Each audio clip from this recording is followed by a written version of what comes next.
قرآن مجید پڑھنے کا ذوق ہونا چاہیے، اور جو قوم قرآن پڑھے گی تو پھر وہ کسی پر ظلم نہیں کرے گی۔ جو قرآن پڑھے گا تو وہ ماں باپ کا بھی ادب کرے گا، جو قرآن پڑھے گا تو وہ رشتہ داروں کے حقوق کا بھی خیال کرے گا۔ جو قرآن پڑھے گا، جتنے بڑے بڑے بزرگ ہیں نا، یہ بابا صاحب، یہ داتا صاحب، یہ خواجہ صاحب، انہوں نے قرآن پڑھا ہے تو اللہ نے اتنی شانیں دی ہیں۔ اور جو قوم قرآن پڑھتی ہے تو قرآن اپنے پڑھنے والوں کو، محبت کرنے والوں کو عزتیں عطا فرماتا ہے۔ اس لیے وہ اقبال نے کہا تھا نا، وہ معزز تھے زمانے میں مسلمان ہو کر، تم خوار ہوئے تارک قرآن ہو کر۔ تو جو سورہ مومنون کی ابتدائی آیات بینات ہے، اس میں اللہ رب العزت 11 صفات بیان کی جا رہی ہیں، خاص کر مومنوں کے حوالے سے فرمایا قد افلح المؤمنون الذین هم فی صلاتهم خاشعون، تحقیق کامیاب ہو گئے، فلاح پا گئے، دونوں جہانوں میں کامیاب ہو گئے۔ کون؟ مومنون۔ مومن ہی کامیاب ہوں گے، ایمان والا ہی دنیا میں آخرت میں کامیاب ہوگا۔ اور آگے فرمایا ہم فی صلاتہم خاشعون، اور وہ مومنوں کی یہ شان ہے کہ وہ نماز کے اندر ڈرتے ہیں۔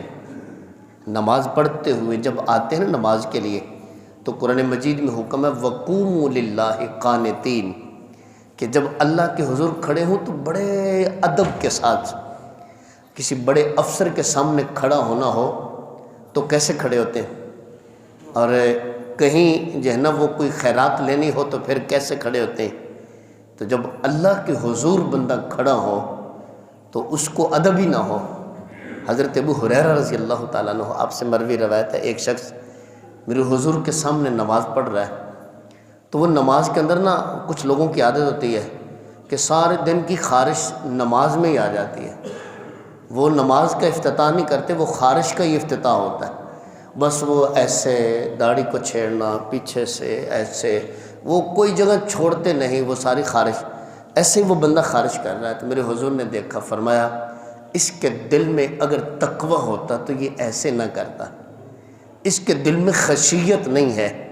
نماز پڑھتے ہوئے تو بندے کو باقی ساری چیزوں کا خیال ختم ہو جائے، یہ بھی نہ پتہ ہو میرے ساتھ کون ہے، بس یہ ہو کہ میں اپنے رب کی بارگاہ میں کھڑا ہوں، پتہ نہیں میرا کھڑا ہونا قبول بھی ہو رہا ہے کہ نہیں ہو رہا، اور میری کمیاں کتنی ہیں، میریاں کوتاہیاں کتنی ہیں، مجھے تو صحیح نماز نہیں پڑھنا آ رہی ہے۔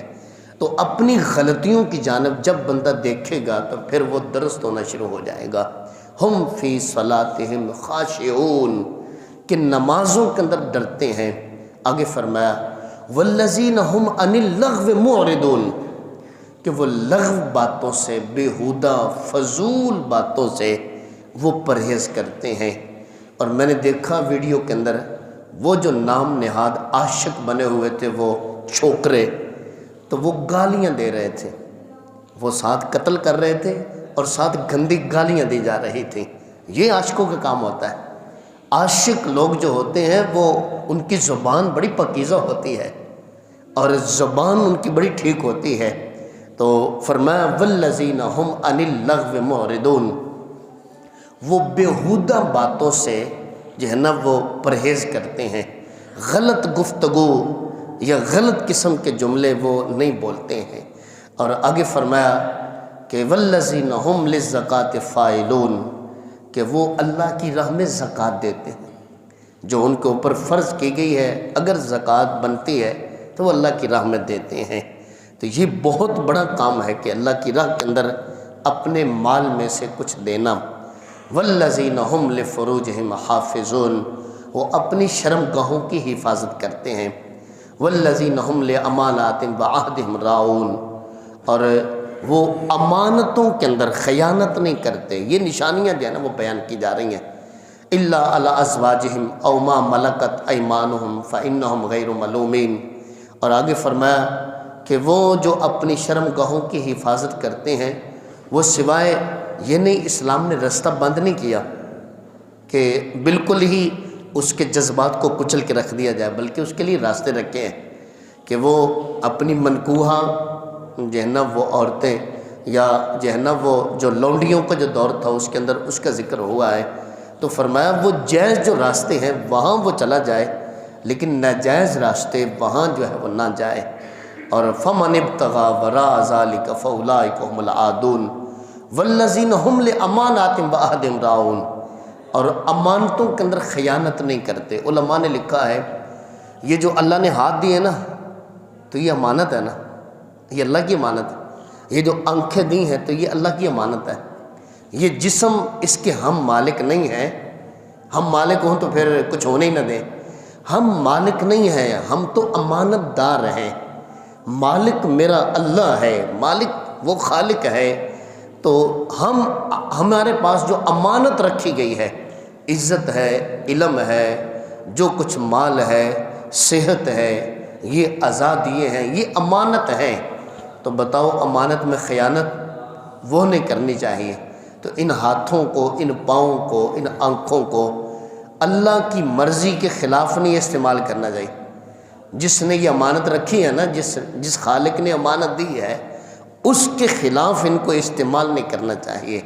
والذین ہم بشہادات قائمون، اور وہ شہادت جو ہے نا وہ اس پر بھی قائم رہتے ہیں۔ یہ نہیں کہ موقع آئے تو اگلے کی جان پہ بنی ہو تو وہ چھوڑ کے جو ہے نا وہ بھاگ جائے۔ آگے فرمایا والذین هم علی صلواتہم یحافظون، وہ نمازوں کی حفاظت کرتے ہیں۔ نمازوں خالی پڑھتے نہیں بلکہ اس کی حفاظت بھی کرتے ہیں۔ ثواب کمانا کمال نہیں، اس کو سنبھال کے رکھنا کمال ہے۔ مال کمانا کمال نہیں، اس کو سنبھالنا یہ اس سے بڑی محنت ہوتی ہے۔ تو ثواب جو کیا ہے نا، جو کمایا ہے، نماز پڑھی ہے، تو وہ باہر جا کے چوک میں کھڑا ہو کے ضائع نہ کر لے، بلکہ اس ثواب کی حفاظت کی جائے۔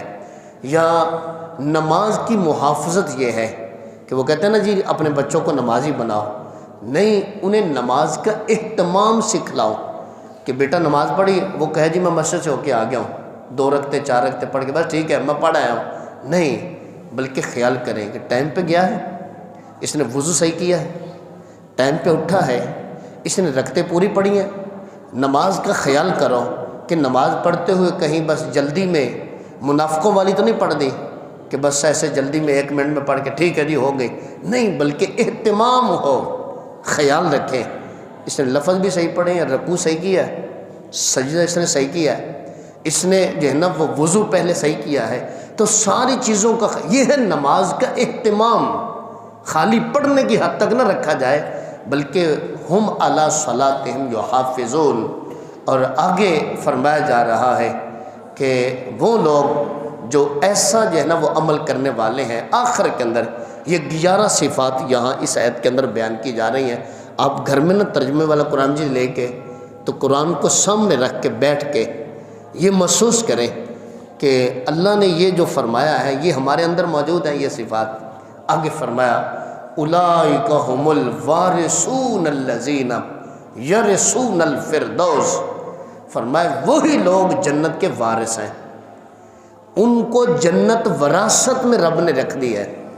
یہ وراثت نامہ دنیا کے کسی کھاتے کے اندر نہیں لکھا، دنیا کے کسی رجسٹر میں نہیں لکھا، یہ اللہ نے اپنے قرآن میں لکھا ہے۔ ایسے لوگوں کو جنت کا وارث بنایا جا رہا ہے، اور وراثت جو ہوتی ہے نا وہ ٹوٹتی نہیں ہے، اس پہ کوئی دعویٰ بھی نہیں کر سکتے۔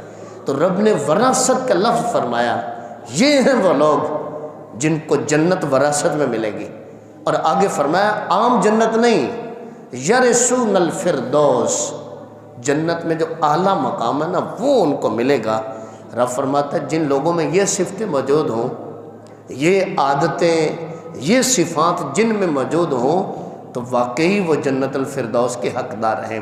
اور اگلی شان فرمائی ہم فیہا خالدون، اس میں ہمیشہ رہیں گے۔ دنیا میں ہوتا ہے نا کہیں بھی بندہ لگا ہوا تو وہ کہتا ہے یار نکال ہی نہ دے، یہاں سے چھٹی نہ ہو جائے، جناب معاملہ پھر کیا بنے۔ اللہ نے فرمایا جب جنت میں بھیجوں گا نا، جنت الفردوس کا وارث بنا دیا ہے، پھر وہاں سے تمہیں کوئی نکالے گا نہیں، وہاں سے پھر تمہاری چھٹی نہیں ہوگی، بلکہ وہاں ہمیشہ ہمیشہ کے لیے تم نے جو ہے نا وہ رہنا ہے۔ تو جن لوگوں میں یہ صفتیں ہوں گی ان کو اللہ ایسے ہی انعام عطا فرمائے گا۔ قرآن کا نور اللہ ہم کو نصیب فرمائے۔